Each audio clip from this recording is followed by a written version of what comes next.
This is called the frame of the spinner. These two pieces are the caps. They thread to each other like so. And then we have the bearing itself, and this is the bearing retainer.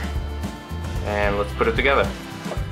So you grab this, you put the bearing into the retainer so it's even all the way across,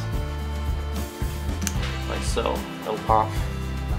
You put them both together into the frame, and then you just have to spin it in there. Twist. There you go. And it should go in there pretty easy. Make sure it's nice and tight in there. Now you have the caps. I don't think it matters which way it goes in, but I usually use this one, the bottom. So you put it in like so.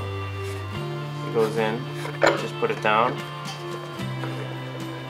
spin without the other cap, but to finish it off, you put in the top cap, make sure it's nice and tight in there, and now you have your fidget spinner.